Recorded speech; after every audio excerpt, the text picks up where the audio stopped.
Hello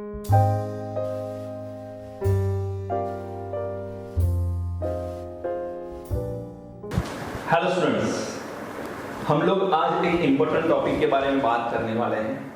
last lecture के अंदर तो हम लोगों ने ऑर्डर ऑफ रिएक्शन को डिस्क्राइब कर लिया। ऑर्डर ऑफ रिएक्शन के साथ साथ हमने रेट कांस्टेंट के डिफरेंट ऑर्डर ऑफ रिएक्शन के साथ यूनिट किस तरह से चेंज होते हैं उसके बारे में भी बात कर ली है। तो हमारा जो इंपॉर्टेंट पार्ट है वो बस शुरू हो रहा है, तो थोड़ा सा कॉन्शियस रहिएगा, अच्छे से आपको लिखना होगा। आज मैं दो थियरी आपको पढ़ाऊंगा।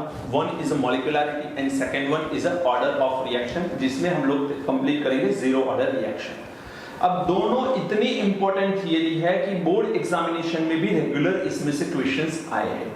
नीट की एग्जाम हो, जेडब्ल्यू की एग्जाम हो या फिर गुडसेट की एग्जाम हो, सब में इसमें से क्वेश्चन आते ही है। सो ये बेसिक सा पॉइंट है इस चैप्टर का, बहुत ध्यान से पढ़ना है। यदि मॉलिक्यूलरिटी समझ में आ गई तो ऑर्डर ऑफ रिएक्शन में मजा आने वाला है आपको। चलिए शुरू करते हैं मॉलिक्यूलरिटी। अब मॉलिक्यूलरिटी क्या है? तो मॉलिक्यूलरिटी वो चीज है, देखो कोई भी रिएक्टेंट जब प्रोडक्ट में कन्वर्ट होते हैं तो डायरेक्टली हो जाएंगे कि कुछ होगा उससे पहले कुछ होगा ना। तो रिएक्टेंट एक दूसरे के साथ कोलाइड करते हैं and number of reactant which collide each other before the completion of reaction, number of reactant which collide each other before the completion of reaction, this number is known as molecularity. This number is known as a molecularity. तो यहां पर मैं बहुत आसानी से बता सकता हूं कि मॉलिक्यूलरिटी क्या है। Number of reactant. अब यहां पर मैं नंबर ऑफ रिएक्टेंट बोल रहा हूं, तो ये रिएक्टेंट कौन कौन हो सकते हैं, कौन कौन से फॉर्म में हो सकते हैं? तो ये हो सकते हैं एक एटम के फॉर्म में, ये हो सकते हैं एक मॉलिक्यूल के फॉर्म में, और ये हो सकते हैं आयन के फॉर्म में, या ये हो सकते हैं फ्री रेडिकल के फॉर्म में, व्हाटएवर। लेकिन रिएक्शन होने से पहले या रिएक्शन कंप्लीट होने से पहले रिएक्टेंट की ये वो नंबर है जो एक दूसरे के साथ कोलाइड करते हैं। अब हर कोलिजन जो है वो प्रोडक्ट नहीं देता है, जबकि हर कोलिजन बेकार भी नहीं जाता है। कुछ कोलिजन प्रोडक्ट देते हैं, कुछ नहीं देते। इसके लिए हम लोग इसी चैप्टर में लास्ट में एक थियरी पढ़ने वाले, बहुत डिटेल में पढ़ेंगे, जिससे हम लोग बोलते हैं थियरी ऑफ कोलिजन। तो उसके दौरान हम बहुत डिटेल में बात करेंगे, लेकिन अभी के लिए आपको सिर्फ याद रखना है number of reactant which going to collide before the completion of reaction are known as a molecularity. Okay, तो इसी को हम लोग मॉलिक्यूलरिटी बोलते हैं। ये कोलिजन करेंगे। अब जैसे कि आपके पास है NH4NO2, समझना ध्यान से। अब NH4NO2 है, इसका डिकम्पोजिशन होके ये हमको nitrogen gas and 2 mole of water दे रहा है। मुझे ये बताइए कि इस रिएक्शन के अंदर रिएक्टेंट के मोल कितने हैं, नंबर ऑफ रिएक्टेंट कितने हैं? सिर्फ 1। तो इसी को हम लोग यूनिमॉलिक्यूलर रिएक्शन बोल सकते हैं। इसे हम क्या बोलेंगे? यूनिमॉलिक्यूलर रिएक्शन, क्योंकि इसके अंदर सिर्फ एक ही रिएक्टेंट काम कर रहा है। So this is unimolecular reaction. यदि मैं 2 मोल ऑफ HI लेके काम करूं और यहां पर मुझे हाइड्रोजन एंड आयोडीन मिल जाए, तो ध्यान रखिएगा कि यहां पर कितने रिएक्टेंट काम कर रहे हैं? 2 मोल। तो इसे हम लोग बोल सकते हैं bye molecular reaction. Bye molecular reaction बोलेंगे और इसकी मॉलिक्यूलरिटी हो जाएगी 2। यूनिमॉलिक्यूलर रिएक्शन की मॉलिक्यूलरिटी को मैं कैपिटल M से लिखूं, दिस इज नॉट मोलारिटी, याद रखना, ये मॉलिक्यूलरिटी के लिए है। तो इसकी मॉलिक्यूलरिटी 1 हो गई। इसकी मॉलिक्यूलरिटी लिखूं तो इसकी मॉलिक्यूलरिटी 2 हो गई। अब यदि और एक रिएक्शन में बताऊं, जैसे कि 2 मोल ऑफ NO गैस है, O2 गैस के साथ रिएक्ट कर रहा है एंड ये बना रहा है 2 मोल ऑफ NO2 गैस। अब ये जो रिएक्शन है, इस रिएक्शन के अंदर NO गैस के 2 मोल है, O2 गैस के 1 मोल है, टोटल कितने मोल? 3 मोल। तो इसे बोलेंगे हम लोग try molecular reaction. This is a try molecular reaction. But ये ट्राई मॉलिक्यूलर रिएक्शन की मॉलिक्यूलरिटी कितनी होगी बेटा? 3। बोलो समझ में आ रहा है? तो नंबर ऑफ मोल्स है ये जो रिएक्शन कंप्लीट होने से पहले एक दूसरे के साथ कोलाइड करते हैं। अब एक और रिएक्शन में बता रहा हूं, उसका आंसर मुझे बताइए। बहुत आसान सा रिएक्शन है। KClO3 का 6 मोल ऑफ FeSO4 के साथ रिएक्शन करिए एंड 3 मोल H2SO4 भी इसमें यूज करिए। अब ये रिएक्शन जब होगा तो यहां पर मिल रहा है हमको KCl plus Fe2SO4 thrice and water. Balance कर लीजिए तो 6 मोल ऑफ Fe है, 3 से मल्टीप्लाई करो 3 3 9 SO4 3 6 SO4 यहां पर है, 3 SO4 यहां पर, 3 मोल ऑफ H2 बैलेंस हो गया। इस रिएक्शन के अंदर KClO3 पोटेशियम क्लोराइड कितना है 1 मोल, FeSO4 फेरस सल्फेट कितना है 6 मोल एंड सल्फ्यूरिक एसिड कितना है 3 मोल। तो 1 mole 6 mole and 3 mole total number of mole are 10। So हम लोग इसे बोलेंगे tri molecular deca molecular reaction, right, deca molecular reaction. तो क्या हम इसकी मॉलिक्यूलरिटी 10 लिखेंगे, बोलो इसकी मॉलिक्यूलरिटी 10 लिखेंगे? यदि आप इसकी मॉलिक्यूलरिटी 10 लिखते हो तो आप गलत होंगे। अब ऐसा क्यों? आपको लगेगा सर आपने अब तक जो लिखा उसमें 1 मॉलिक्यूल था तो मॉलिक्यूलरिटी 1 लिखी, 2 मॉलिक्यूल थे मॉलिक्यूलरिटी 2 लिखी, 3 मॉलिक्यूल थे मॉलिक्यूलरिटी 3 लिखी। बात सही है बेटा। ये क्या है कि वो रिएक्टेंट के वो मॉलिक्यूल है जो एक दूसरे के साथ कोलाइड करते हैं रिएक्शन को कंप्लीट होने से पहले, लेकिन ये एक कॉम्प्लेक्स रिएक्शन होगा। क्यों कॉम्प्लेक्स रिएक्शन होगा, कैसे पता चलेगा? तो याद रखिए 3 से ज्यादा मॉलिक्यूलरिटी कभी हो ही नहीं सकती है। क्यों? थियरी ऑफ कोलिजन ऐसा बोल रही है कि 3 मॉलिक्यूल एक दूसरे के साथ एक साथ टकरा सकते हैं, एक साथ कोलाइड कर सकते हैं, लेकिन जब 4th मॉलिक्यूल आएगा तो 4th मॉलिक्यूल भी हर वक्त सबके साथ टकरा के प्रोडक्ट दे, ऐसी पॉसिबिलिटीज नहीं बनती है।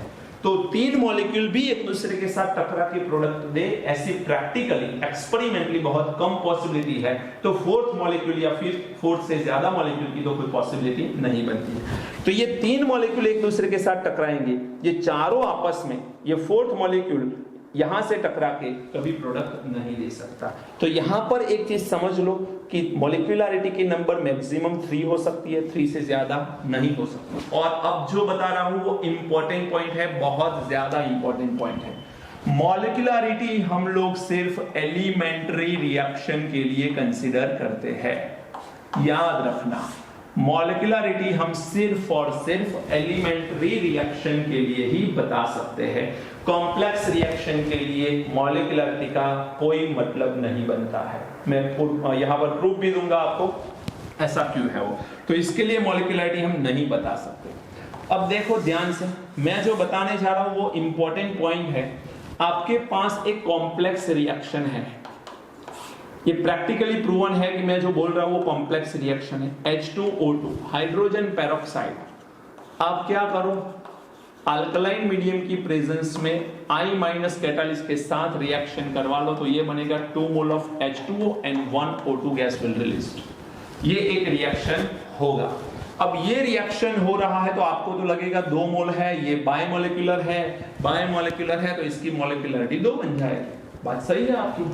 लेकिन ये कॉम्प्लेक्स रिएक्शन है तो बेटा कॉम्प्लेक्स रिएक्शन के लिए तो हम बता ही नहीं सकते मॉलिक्यूलरिटी। क्यों? क्योंकि एक से ज्यादा स्टेप में होगा, तभी तो इसको कॉम्प्लेक्स रिएक्शन बोलते हैं।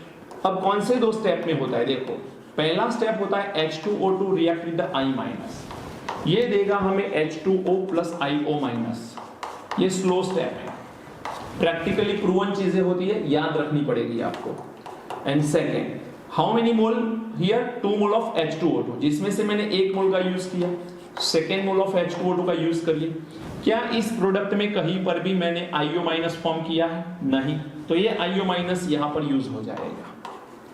तो यहां पर क्या मिलेगा? इसमें से अगेन 1 मोल वाटर रिलीज हो जाएगा, यहां से एक ऑक्सीजन के साथ मिलके O2 बनाएगा एंड I- अलग मिलेगा, जो कैटालिस्ट था वो वापिस मिल गया। ये रिएक्शन हमारा फास्ट रिएक्शन होता है। आप इस रिएक्शन का टोटल करोगे तो यही रिएक्शन आएगा, कोई फर्क नहीं पड़ता, क्योंकि IO- कैंसिल हो जाएगा, I- कैंसिल हो जाएगा, देख सकते हो आपको वही रिएक्शन मिलने वाला है। लेकिन याद रखना बेटा, जो स्लो स्टेप होता है उसी को हम लोग रेट डिटरमाइन स्टेप बोलते हैं। तो यहां पर जो फर्स्ट स्टेप है उसी को रेट डिटरमाइन स्टेप कहा जाता है। तो ये हमारा रेट डिटरमाइन स्टेप है। ये रेट डिटरमाइन स्टेप है तो इसके अकॉर्डिंग ही हम लोग रेट डिसाइड करेंगे। तो यदि मैं इसका रेट इक्वेशन लिखूं तो rate equation is equal to, rate equation लिखेंगे इसके लिए लेकिन इसके अकॉर्डिंग लिखेंगे। तो लिखना है हमको रेट इक्वेशन मेन रिएक्शन के अकॉर्डिंग, जो आएगा -1/2 DH2O2 by dt is equal to k। अब यहां पर जो आपको लिखना है वो स्लो स्टेप के अकॉर्डिंग, रेट डिटरमाइन स्टेप के अकॉर्डिंग। तो H2O2 concentration and the concentration of I minus the concentration of H2O2 and concentration of I minus, इसके ऊपर 1 और इसके ऊपर 1 है। दैट मींस इसका टोटल ऑर्डर ऑफ रिएक्शन क्या बनेगा? टोटल ऑर्डर ऑफ रिएक्शन क्या बनेगा? 2 1 + 1। अब ऑर्डर ऑफ रिएक्शन आपको पता होना चाहिए कि क्या होता है। पहले लेक्चर में, मींस इसके आगे वाले लेक्चर में मैंने वो बता दिया है। तो यहां पर टोटल ऑर्डर ऑफ रिएक्शन कितना बनने वाला है? 2 बनने वाला है। अब बेटा एक पॉइंट यहां पर ध्यान ये रखना है, 1 + 1 ये 2 तो हो गया। क्या यहां पर मैं टोटल मॉलिक्यूलरिटी ऐसा कोई वर्ड यूज कर सकता हूं? नेवर, कभी नहीं। मॉलिक्यूलरिटी में टोटल मॉलिक्यूलरिटी ऐसा कोई वर्ड एग्जिस्ट नहीं करता। वहां पर सिर्फ मॉलिक्यूलरिटी होती है, क्योंकि मॉलिक्यूलरिटी सिर्फ एलिमेंट्री रिएक्शन के लिए होती है। अब यदि मैं इसकी मॉलिक्यूलरिटी लिखना भी चाहूं तो मॉलिक्यूलरिटी में लिखूंगा तो 2 ही। अब आप बोलोगे सर आप तो दोहरा बर्ताव रखते हो, अभी तो मना कर रहे थे कॉम्प्लेक्स रिएक्शन में मॉलिक्यूलरिटी नहीं आएगी, फिर भी आपने लिखी मॉलिक्यूलरिटी 2, क्यों? देखो मैंने बोला है कि मॉलिक्यूलरिटी एलिमेंट्री रिएक्शन के लिए ही एप्लीकेबल है, और मैंने लास्ट लेक्चर में यह भी समझाया था कि हर कॉम्प्लेक्स रिएक्शन का हर स्टेप एलिमेंट्री रिएक्शन। याद करो, कॉम्प्लेक्स रिएक्शन का हर स्टेप कैसा है? Elementary reaction. तो ये कॉम्प्लेक्स रिएक्शन है, लेकिन इसका ये स्टेप तो एलिमेंट्री हुआ, ये भी एलिमेंट्री हुआ। बोलो तो यहां पर कितने मॉलिक्यूल एक दूसरे के साथ कोलाइड करेंगे? 2। That's why the molecularity is 2। बोलो समझ आ रहा है कि नहीं? तो कॉम्प्लेक्स रिएक्शन की ओवरऑल टोटल मॉलिक्यूलरिटी नहीं बता सकते, लेकिन इंडिविजुअल स्टेप की तो जरूर बता सकते हो आप, क्योंकि हर स्टेप मॉलिक्यूलरिटी में ध्यान रखना, जब कॉम्प्लेक्स रिएक्शन की बात करें तो हर स्टेप कैसा होगा?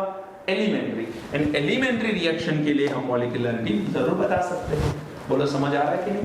तो इन शॉर्ट बात यह है कि ओवरऑल मॉलिक्यूलरिटी नहीं बता सकते, बट कॉम्प्लेक्स रिएक्शन के लिए भी रेट डिटरमाइन स्टेप जो है उसकी मॉलिक्यूलरिटी बता ही सकते हो आप, क्योंकि वो एलिमेंट्री रिएक्शन ही होता है।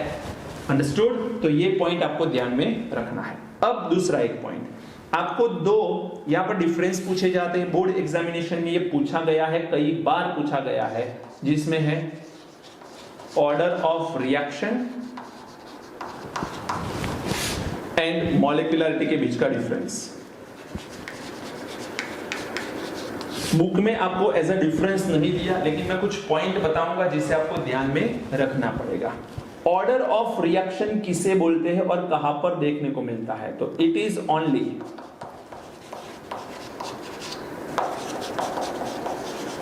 Experimentally determined. It is only experimentally determined, and the value of the order of reaction can be whole number, it can be fraction, and it can be 0. तो order of reaction whole number हो सकता है, fraction हो सकता है, 0 भी हो सकता है। It is only experimentally determined, ये सिर्फ एक्सपेरिमेंटली फाइंड किया जा सकता है।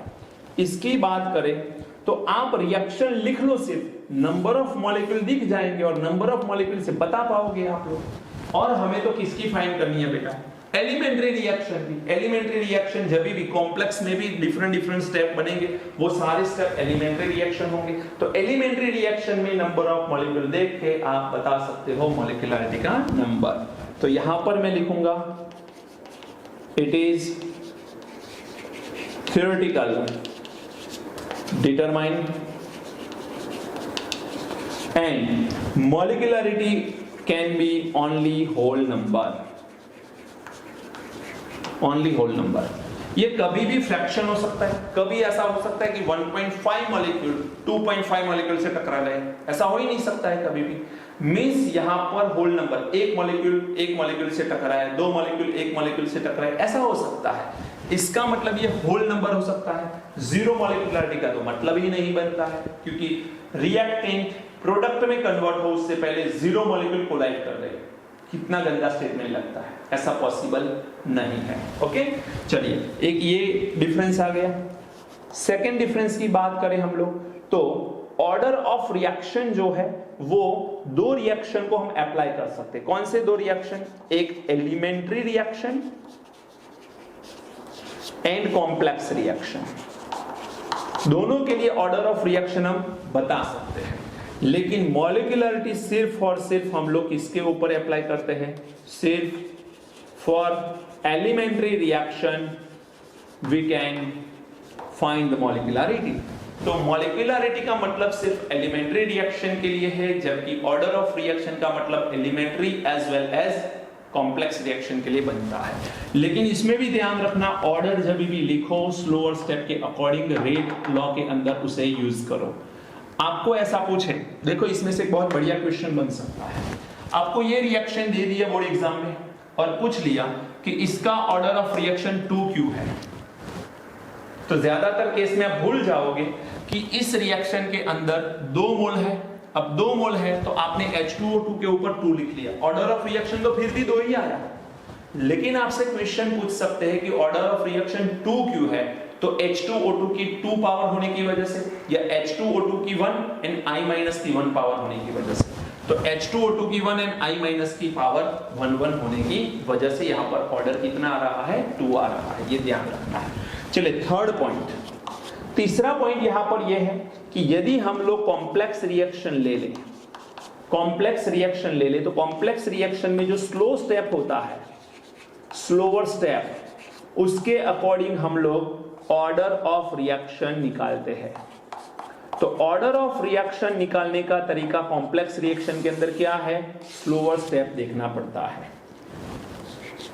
इसमें देखा जाए तो कॉम्प्लेक्स रिएक्शन के लिए तो हम लोग बता ही नहीं सकते, लेकिन कॉम्प्लेक्स रिएक्शन के अंदर ध्यान रखना, जो स्लोअर स्टेप होता है, जो स्लोअर स्टेप होता है, वो स्लोअर स्टेप का जो ऑर्डर ऑफ रिएक्शन आएगा,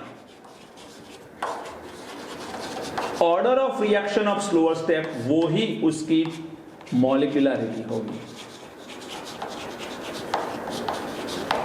बोलो समझ में आ रहा है कि नहीं? तो यहां पर जो स्लोअर स्टेप होगा उसका order of reaction and molecularity दोनों सेम आएगी। जैसे कि इसमें देखो, ये स्लोअर स्टेप है, इसका ऑर्डर ऑफ रिएक्शन कितना निकल के आया? 2 एंड मॉलिक्यूलरिटी भी कितनी निकल के आई? 2। कॉम्प्लेक्स रिएक्शन के लिए हर स्टेप एलिमेंट्री रिएक्शन आएगा, एंड एलिमेंट्री रिएक्शन में जो रेट डिटरमाइन स्टेप रहेगा उसका स्लोअर स्टेप का order of reaction and molecularity दोनों सेम आएंगे। बोलो समझ आ रहा है कि नहीं आपको? अब यहां पर हमारा मॉलिक्यूलरिटी वाला टॉपिक खत्म होता है। आपको समझ में आया होगा? ओके, आई होप कि समझ में आया होगा। नहीं समझ में आया तो वीडियो को रिवाइंड करके वापस एक बार जरूर देख लीजिए। अब हमको और एक रिएक्शन और एक थियरी कंप्लीट करनी है, लेकिन इससे पहले आपको इसे लिखना पड़ेगा। इसे लिख लीजिए, फिर आगे बढ़ते हैं। अब हमको अलग अलग ऑर्डर के रिएक्शन के रेट कांस्टेंट को डिराइव करना है। इसकी जरूरत क्यों है पहले ये समझ लो। हम लोगों ने किसी भी रिएक्शन के रेट को निकालने के लिए differential rate law method use कर लिया। डिफरेंशियल रेट मेथड के अंदर हम लोगों ने क्या किया था? तो हमने एक कर्व ड्रॉ किया था जिसके अंदर से हमने स्लोप निकाला था, इंस्टेंटेनियस रेट निकाला था, स्लोप, और वहां से हम रेट निकाल सकते थे।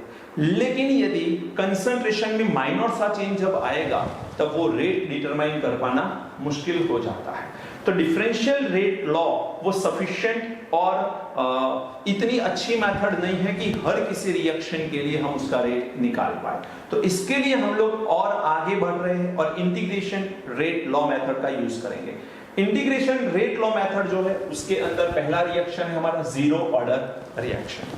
हम लोग zero order and first order दोनों को बहुत डिटेल में पढ़ेंगे। तो जीरो ऑर्डर रिएक्शन क्या समझाता है हमें, ध्यान रखना। रिएक्टेंट टू प्रोडक्ट, ये एक रिएक्शन हो रही है, रिएक्टेंट टू प्रोडक्ट। अब आपको पता है कि टाइम के साथ साथ रिएक्टेंट कम होगा, जितना टाइम बढ़ेगा रिएक्टेंट का कंसंट्रेशन कम होगा, और टाइम जितना बढ़ेगा उतना प्रोडक्ट का कंसंट्रेशन क्या होगा, बढ़ता जाएगा। तो concentration of reactant will decrease and the concentration of product will be increase. ये पॉइंट है। अब इसके रेट को मुझे लिखना है तो रेट इज इक्वल टू क्या लिखूं? तो आपको पता होना चाहिए कि रेट लिखने का तरीका है minus dr by dt। Differential rate law लिखते हैं अभी तो, is equal to k, and rate law के अंदर हम देख चुके हैं कि किसी भी रिएक्टेंट के कंसंट्रेशन के अकॉर्डिंग हम लोग रेट लॉ को रिप्रेजेंट करते हैं। तो यहां पर के के साथ आर आएगा। अब आर के ऊपर वैल्यू फिक्स होगी, क्या फिक्स होगी बोलो? फिक्स जनरली नहीं होती है, बट यहां पर हम लोग जीरो ही लिखेंगे क्योंकि हमने पहले ही यहां पर लिख लिया है कि हम बात किसके बारे में कर रहे हैं, जीरो ऑर्डर रिएक्शन के बारे में। तो कंसंट्रेशन की जो पावर है वो जीरो ही यहां पर कंसीडर करेंगे। अब किसी भी वैल्यू की पावर यदि जीरो हो जाए तो उसकी वैल्यू खुद कितनी हो जाएगी, 1। तो यहां पर हमारा फाइनल बनेगा minus d r upon d t is equal to k. ये आर जीरो की वैल्यू 1 तो ये के हो जाएगा। अब माइनस भी उस तरफ ले लो, डी टी भी उस तरफ ले लो, तो यहां पर हमारा फॉर्मूला बनेगा d r is equal to minus k d t, equation number 1। अब हमको क्या करना है, इंटीग्रेशन करना है इक्वेशन नंबर 1 का। तो यहां पर लिखेंगे do integration of equation number 1। अब इक्वेशन 1 का इंटीग्रेशन करूं मैं तो dr का इंटीग्रेशन क्या हो जाएगा, r। अब इतना तो आपको पता ही होगा, फिजिक्स में इससे बड़े इंटीग्रेशन आप करते हो, और मैथ्स वाले स्टूडेंट का तो चैप्टर ही बहुत बड़ा होता है, बहुत सारे चैप्टर इंटीग्रेशन के ऊपर डिपेंड करते हैं। तो dr का इंटीग्रेशन r होगा, माइनस के dt का इंटीग्रेशन माइनस kt होगा, और यहां पर इंटीग्रेटेड कांस्टेंट i लिखेंगे। जरूरी नहीं है कि i लिखना, आप इसको चेंज करके थोड़ा ऐसा भी लिख सकते हो, r is equal to minus k t plus c. Constant लिखना जरूरी है, चाहे i लिखो चाहे c लिखो, कोई फर्क नहीं पड़ता। इसे इक्वेशन नंबर 2 ले लें, राइट। अब जैसे ही हमें इंटीग्रेटेड कांस्टेंट मिल जाए तो ध्यान रखना है कि इस इंटीग्रेटेड कांस्टेंट की वैल्यू लानी है। उस वैल्यू को लाने के लिए हम कुछ लिखते हैं, t is equal to 0 time में कंसीडर कर लो। इसका मतलब यह है कि मैं ऐसा टाइम कंसीडर कर रहा हूं जब रिएक्शन स्टार्ट नहीं हुआ है, मींस आर ही है हमारे पास, प्रोडक्ट अभी फॉर्म नहीं हुई।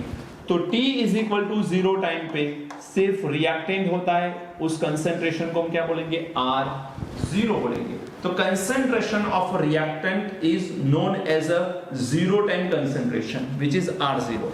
तो मैं यहां पर R की जगह क्या लिखूंगा, R0। अब इस वैल्यू को मैं इक्वेशन 2 में रख लूं तो क्या बनेगा, R की जगह R0 लिख लो, इस t को यहां पर रख लो तो माइनस के इंटू 0 प्लस i। तो यहां पर फॉर्मूला बनता है R0 is equal to i, equation number 3। Put the value of equation 3 in equation 2। ये थर्ड नंबर की वैल्यू को सेकंड नंबर में रख लो, तो i की जगह में क्या रखूंगा, R0। तो i की जगह R0 रखो। चलो फॉर्मूला क्या बनेगा, r is equal to minus k t plus R0। बोलिए समझ आ रहा है? इसे नंबर दे दो इक्वेशन नंबर 4। इसकी हमें जरूरत है, बहुत जरूरत है। इस इक्वेशन को हम लोग थोड़ा सा मॉडिफाई करें, के टी को इस तरफ और r को इस तरफ ले लो तो क्या बनेगा, देखो के टी इज इक्वल टू, ये बन जाएगा आर टी, के टी इस तरफ, चलो R0 माइनस आर टी।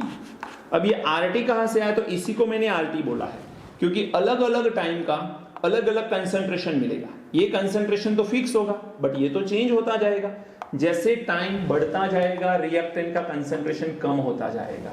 तो यहां पर आपने 5 मिनट रखी तो 5 मिनट के बाद का रिएक्टेंट का कंसंट्रेशन, यहां पर 10 मिनट रखी 10 मिनट के बाद का कंसंट्रेशन, 15 के बाद का कंसंट्रेशन, लाइक दिस। अब यहां पर मैं के को मास्टर करूं तो यदि मैं के को मास्टर करूं तो टाइम नीचे चला जाएगा। तो फाइनल फॉर्मूला बनेगा मेरा R0 minus R T upon T. ये फॉर्मूला इंपॉर्टेंट है, आपको याद रखना है, एग्जाम्पल के लिए सबसे ज्यादा इंपॉर्टेंट है। ओके, अब ये जो इक्वेशन नंबर 4 है, अकॉर्डिंग टू इक्वेशन नंबर 4 क्या है बेटा, equation number 4 r t is equal to minus k t plus R0 है ना, r t is equal to minus k t plus R0।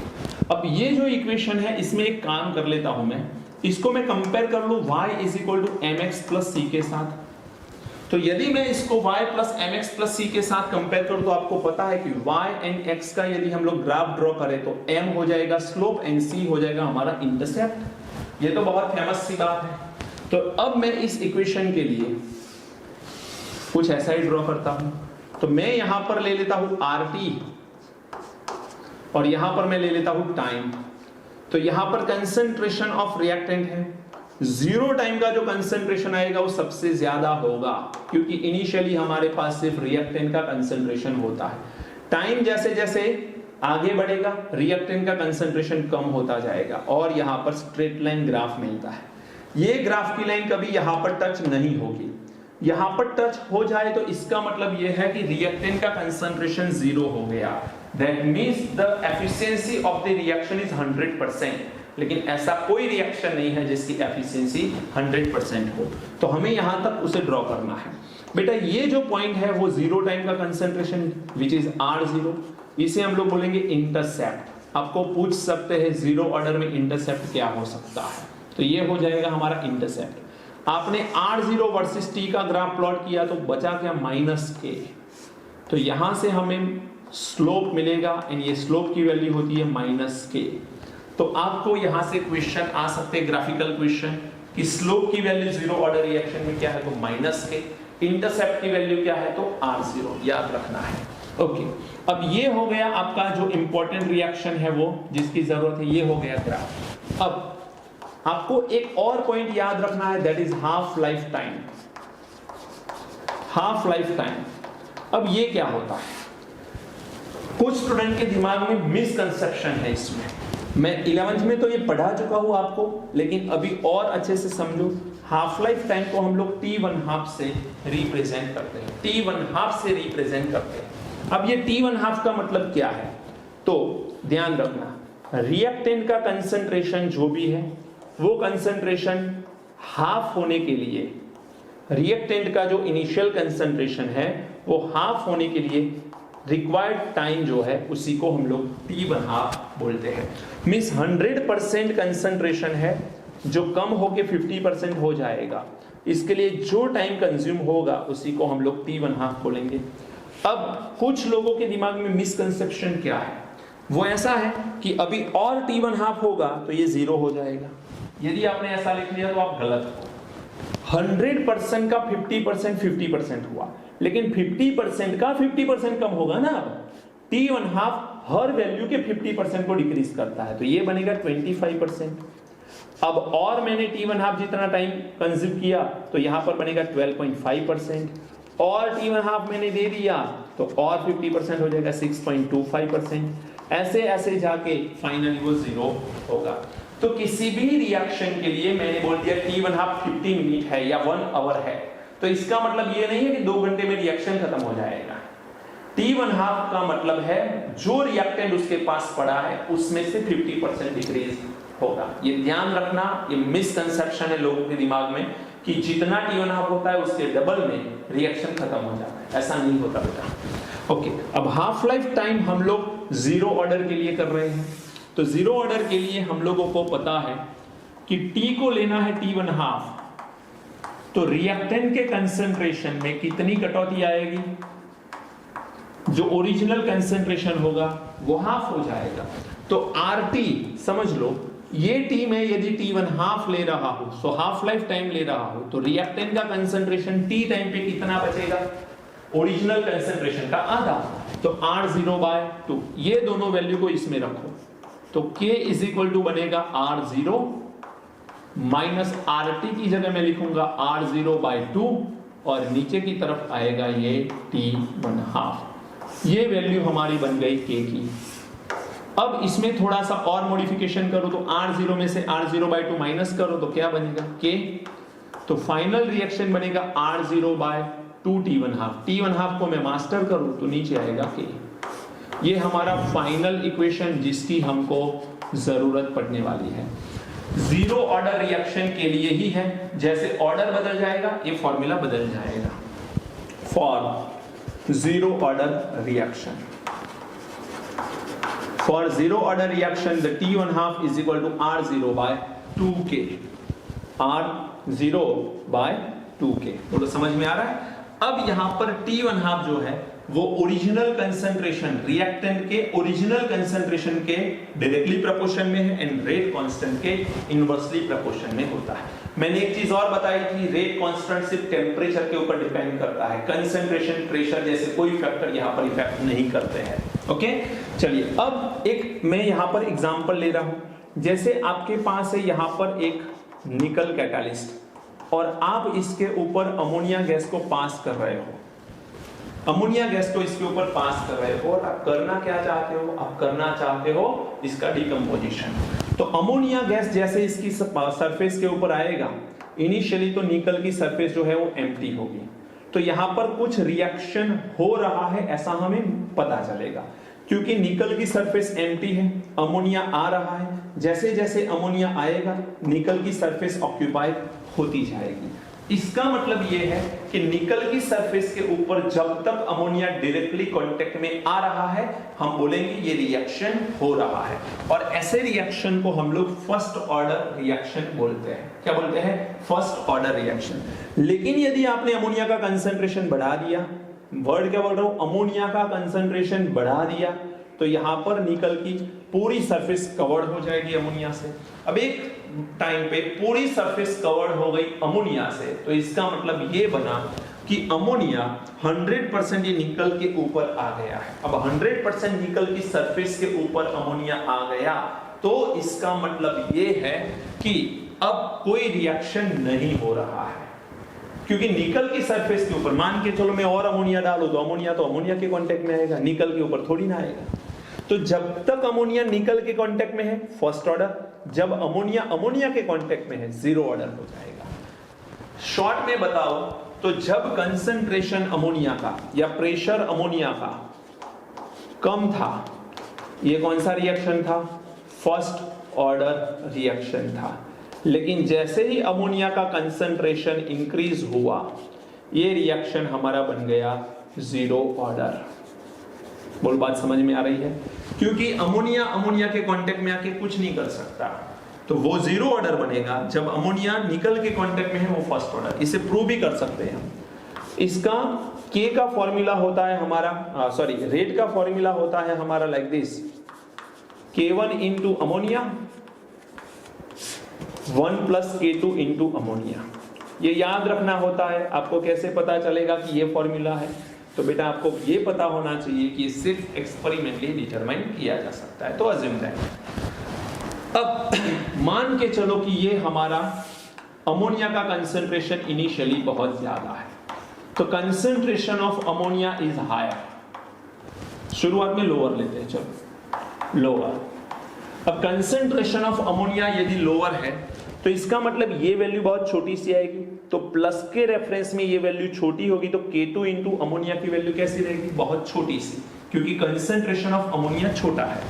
तो यहां पर हम लिख सकते हैं K2 इंटू अमोनिया, ये वैल्यू बहुत छोटी सी है, तो ये बहुत कम रहेगी 1 की कंपेयर में, और 1 के बिहाफ में इसको हम इग्नोर कर सकते हैं। यदि मैं इसको निकाल दूं 1 के बिहाफ में, तो क्या बचेगा?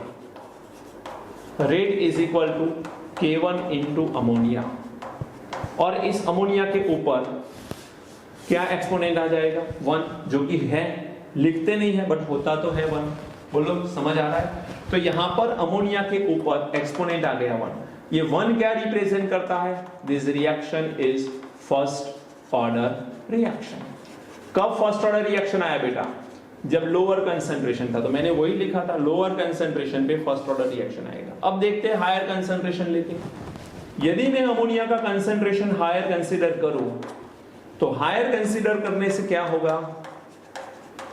Concentration of ammonia higher consider कर लो तो K2 इंटू अमोनिया की वैल्यू बढ़ जाएगी कंपेयर टू 1। तो यहां पर मैं लिखूंगा K2 इंटू अमोनिया, ये मल्टीप्लीकेशन बहुत बड़ा आएगा 1 की कंपेयर में।